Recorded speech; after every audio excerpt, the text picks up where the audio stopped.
A few months ago, I turned 33, and if I could go back in time and talk to my 20-year-old self, there are two things that I would say to him. Number one, buy Bitcoin, because you'd be filthy rich by now. And number two, listen very carefully to what I'm about to say, because these are going to be 7 things that I wish I knew in my 20s, and these are things that I think could have changed everything. Number one, emotions will come and go, but how you respond to them is what matters. Because emotions, they obviously are real, and I don't know if you can ever really control the initial emotions that arise for you in certain situations. And that definitely can feel a little bit frustrating, as emotions, they're not always positive. I mean, they definitely can be negative, and they're not always helpful for you in certain situations. But what I came to learn, and what's been a real game changer for me, is that one, emotions, they always will eventually pass. And number two, and more importantly, is that you really can learn how to respond to any emotion that does arise. And an example that really highlighted this for me was in my early 20s, when I started to get small bouts of anxiety. And when these feelings were really at their worst was when I first started to get them, because when I first started to get them, I had no understanding of what was going on or really what these feelings were. And I remember kind of feeling like I was going a little bit crazy, and those initial responses that I was giving to the emotion was kind of just exacerbating all of the feelings that I was experiencing. But over time, I realized that I didn't necessarily have to respond in those negative ways. And in that example, it was more just about kind of noticing the emotions, feeling it, but trying to just let it come and go and just sort of pass me by. And over time, as I started to understand more about how to respond in that way, that initial emotion that I was getting really started to bother me less and less, to the point where now I don't really have any of those feelings of anxiety that I used to get.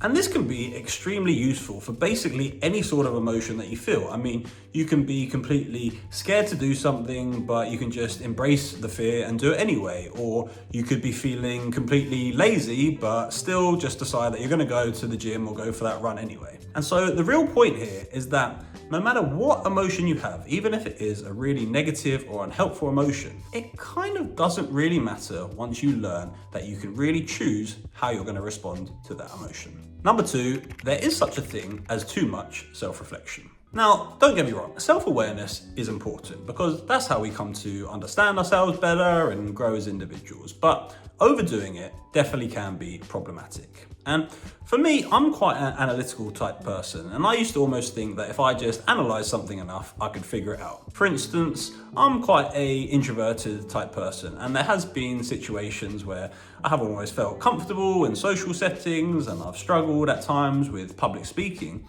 And there was a time where I was almost obsessively trying to figure out why I was like this and why I kind of had some of these feelings and where it was all coming from. And to a point, I think that can be helpful. I mean, that sort of self-analysis can help you to understand where certain feelings maybe come from and maybe help you to reframe things in your mind or how you respond to certain things. But for instance, in that example, I came to realize that I was really just kind of ruminating on the feelings and problems that I was having. And it wasn't actually helping me to reframe things in any ways. And instead, it was actually almost just keeping me stuck in the problems. And if anything, just keeping them more at the front of my mind. So what I would say is reflect on things, learn from things, but at a certain point of time, you do then just need to move on from them. And ultimately, I think with a lot of these types of things, we kind of are where we are in life. And so I think it is actually more important to ultimately try and focus on the action steps to progress and take things forward instead of analyzing too much on the past. Number 3, no one is judging you as much as you think they are. Because I think so often we do think that all eyeballs are on us and that people are judging our every move and will notice any little mistake or anything we do or say out of place. But the truth is that they are really not, because people are far too busy thinking about themselves. And when you realize that people are actually just constantly thinking about themselves, you can then realize that they are not thinking about you. Which is great, as it means that you can just stop stressing and be more of yourself and be awkward and make mistakes and go after things that scare you. And if you don't believe me, just think about it yourself, because I am sure that you think a lot more about yourself than you think about other people. Number 4, your health is your number 1 priority. So for God's sake, prioritize it, because without your health, everything in your life literally falls away. And by prioritizing it, you will definitely experience both short and long-term benefits. I mean, short-term, you'll feel better, have more energy, be more productive, and feel a lot more confident in yourself. And long-term, well, nothing, of course, is guaranteed in life, but you will be doing yourself a massive favor and should live a much longer and better quality life. So make sure to sleep, exercise, and eat a healthy diet, and make these things absolute non-negotiables for you. Number 5, the sting of failure or rejection is way better than the pain of regret. Because what really does sting long-term is just not trying at all.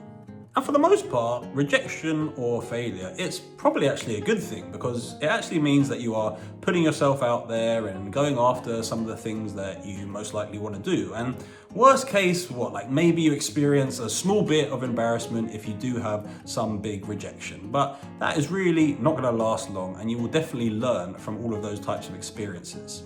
But the feeling of what if I tried, or why didn't I do that thing? Those types of feelings can literally linger and eat away at you for years. So shoot your shot, whether it's changing jobs or going after that side project you've always wanted to try and create, or simply asking someone out that you see in public. You gotta just go for it. And don't fear failure. Fear looking back and realizing that you let fear stop you from even trying. Number 6, learn to pay attention and focus, because being able to properly pay attention and focus in the modern world really is like a cheat code.